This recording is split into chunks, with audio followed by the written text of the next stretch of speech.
कमरा जो कभी खाली नहीं था। बिहार के एक छोटे से गांव में एक पुराना मकान था। लोग उसे चौधरी हवेली कहते थे। सालों से बंद पड़ी थी। गांव वालों का कहना था वहां कोई नहीं रहता, फिर भी हर रात खिड़की जलती है। एक दिन 17 साल की रूही, तुम्हारी ही उम्र की, अपने परिवार के साथ उस गांव में रहने आई। उनके पास पैसे कम थे, इसलिए वही सस्ती हवेली ले ली। पहली रात सब ठीक। दूसरी रात रूही को लगा कोई उसे देख रहा है। तीसरी रात उसने साफ सुना, रूही दरवाजा खोलो। लेकिन घर में सब सो रहे थे।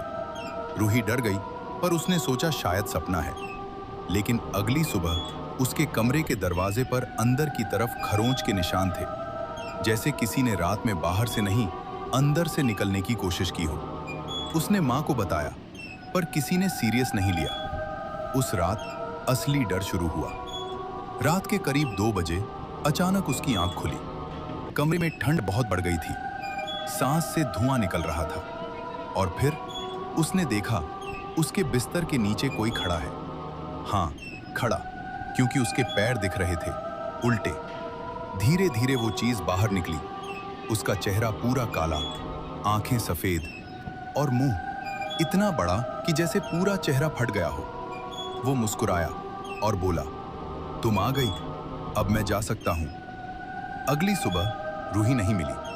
दरवाजा अंदर से बंद था, खिड़की भी बंद। लेकिन कमरे में सिर्फ एक चीज मिली। दीवार पर खून से लिखा था, अब ये कमरा खाली नहीं है। गांव वालों ने बताया, उस कमरे में पहले एक लड़की रहती थी, जिसने खुद को बंद करके कई दिनों तक चीखती रही। और एक दिन उसकी आवाज अचानक बंद हो गई। तब से हर कुछ साल में वो किसी नई लड़की का इंतजार करती है, ताकि वो आजाद हो सके और कोई दूसरा उसकी जगह ले ले।